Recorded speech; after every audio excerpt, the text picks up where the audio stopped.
Hi everyone, welcome back to my channel. My name is Anna Morfides. I am a certified wellness counselor and life skills coach, and today's video is going to be all about how to create your dream relationships. And this is going to apply to relationships of the romantic kind, relationships in relation to your coworkers, to maybe perhaps you're desiring to find a really nice group of friends.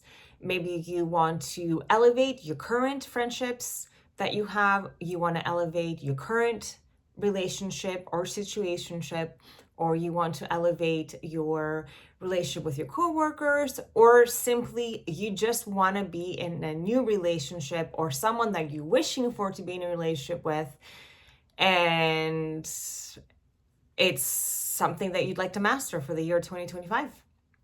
So how do we create the dream relationships that we are wishing, desiring, haven't had a chance to experience yet, and we are yearning for? This is what we're going to be talking about today, and we have a lot more power than you actually think that we do in this scenario. We actually have all the power in this scenario because it all depends on the relationship that we have with ourselves. And this is why it's so powerful, because it all depends on us. So use every single person and or situation that has come into your life so far as a way to show you what your relationship to yourself actually is in this moment. Since the world is always going to mostly be a mirror to our inner state of being, our core beliefs, our sense of self, our self-concept, who we think we deserve to be and or have in this life. Everything is sort of a self-reflection of what we are constantly emitting through our 95% unconscious or subconscious mind. Those subconscious thoughts elicit emotions, which are energy and motion, create a vibrational field around us, and that vibrational field, by the law of attraction, brings in experiences into our lives, much like the law of gravity. The law of gravity works every second of every day. It's 9.81 meters per square second. You don't even have to think about it. This is how everything stays put, like this deck of cards stays put on my desk, my phone stays put on my desk, I stay put on this earth. But the law of gravity, same with the law of attraction. It's constantly bringing in experiences to ourselves that create our reality based on the energetic field that we are surrounded in, because everything is energy and energy is everything. Like attracts like, input equals output, simple laws of chemistry, Newton's laws of energy. And yeah, this is just pure physics, quantum physics. Dr. Joe Dispenza talks about this all the time, and he always says your personality creates your personal reality. So how we relate to ourselves will be a really good way to start to perfect that, to make that a dream connection, so then you can have other dream connections matching that exact relationship that you have with yourself. So when we use people and or situations to our advantage that make us feel the most uncomfortable, because everyone has a purpose in our life. People come in sometimes to teach us a little bit, sometimes to teach us a lot, sometimes we're teaching them, but everyone has a reason and a purpose in our life. And I saw this quote yesterday, and it said, we're reiterating the fact that everyone comes into our life for a reason, and everyone is there to show us who we are meant to become. So for example, in my life, if I take the situations that challenged me the most, say in my romantic connections, I was expecting to be abandoned, rejected.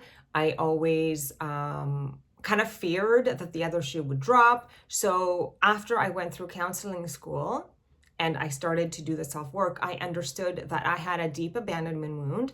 I had a rejection wound. I had core beliefs that resembled I am unlovable, I am not good enough to be loved by others. And these my attachment style, my core beliefs, all these things are acquired in our childhood based on the interaction that we have with our primary caregiver and the world around us. So no one escapes attachment style, no one escapes core beliefs, and we all choose.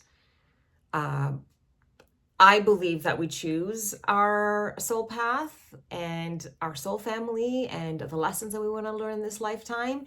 And that also puts me in another position of power. So then I never feel sorry for myself. And I know that like this is a journey that I wanted to embark on. And once I understand that the most uncomfortable feelings that someone has me feeling about myself is what I need to let go of. So I worked on my rejection wound and my abandonment wound, and I worked on my worthiness.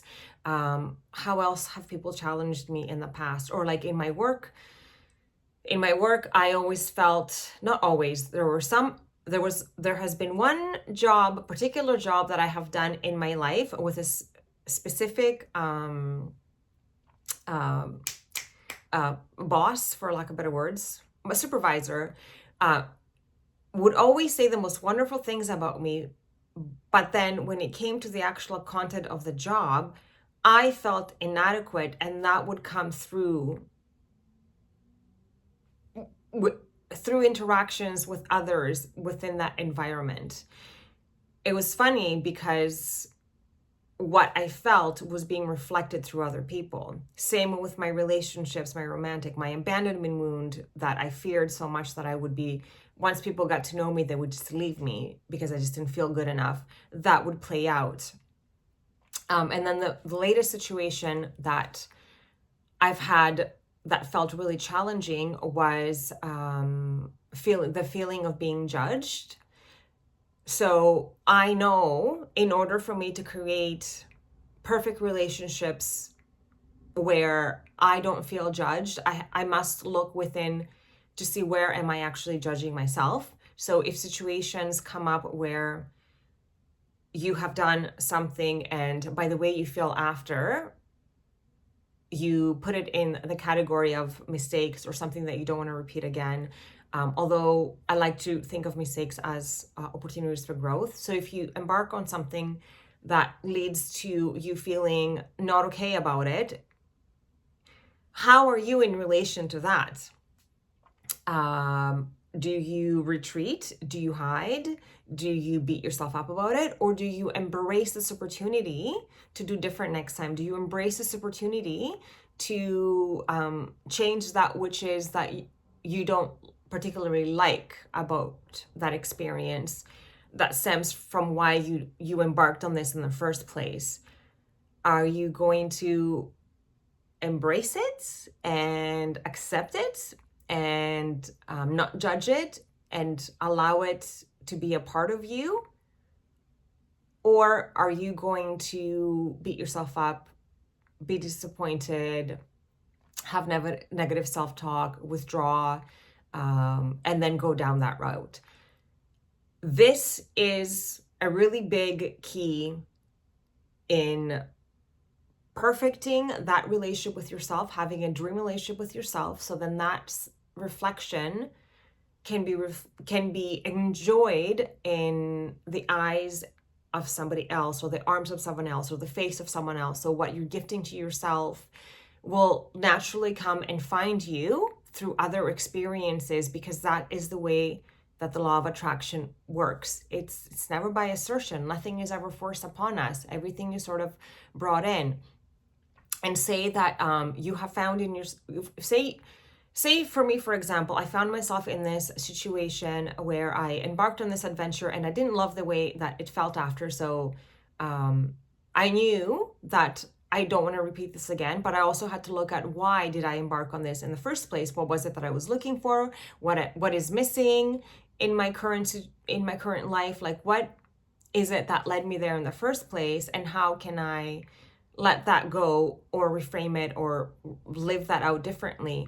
So if I have someone who is judging me and is being really hard on me about that situation, I know that there is a deep part of myself that is judging myself and is really hard on me about that particular situation. So now I work on releasing that, letting that go, self-forgiveness, taking like making that situation be positive, not sitting in the negative. And then I just allow everything else to rearrange around me. So that particular person will either rise to meet me and let go of that judgment, or they'll hold on to that judgment, but they will just naturally fall out of my life. And something else will come in that will be in alignment with me more than this. Because at the end of the day, who wants to be in a relationship, whether it's a friend or anything, that after you do your self-work, after you look in the mirror and you change your self-talk. So say in previous relationships, I would have people speak to me meanly. So I changed the way that I would speak to myself. I understood that the narrative that was going on in my head, my self-talk was being reflected back to me from other people. So through my affirmations and gratitude and all that workshops that I did on my own, and I also have it on this YouTube channel as well, I'll link it below. I was able to change the way that I felt about myself and talked about myself. So then other people showed up differently in my life. And the ones that continued that negative, like that mean talk, they just actually, all of them mostly change. I would say 99.9% of them just speak to me completely differently now. It's amazing how this works. I did have a couple people naturally fall out of my life, but it just felt really fluid. It didn't feel like sudden or, and then people also come back, because I've been on this journey now for 5 years. So people come back. I've had jobs that come back, like depending on where we are evolutionally in our own energetic part of ourselves, due to our thoughts that create our emotion, which is energy and motion, we're going to also find ourselves in a different experience of life. So I also know that when we use people in that regard, we can find freedom from what it is that is holding us back from experiencing these dream relationships in the first place. So for another quick example, I have this beautiful person that I work with, and when we were trying to understand why they were feeling the way that they're feeling in their relationships, and we were looking at their core beliefs, they had a core belief that ran really deeply within themselves, that they are trapped. So they would feel trapped, and it makes sense to me that in their romantic relationship, they would always find themselves in situations where they felt like they had no power, there was nowhere to exit, like they really felt trapped and uncomfortable and sad and angry. And then when we did core beliefs, and they circled that one, and then we tried to trace it back to their childhood, of where was this core belief acquired in the first place. And she talked about the experience of her little self. I feel like they were in earlier elementary school. They talked about that experience when they first felt that.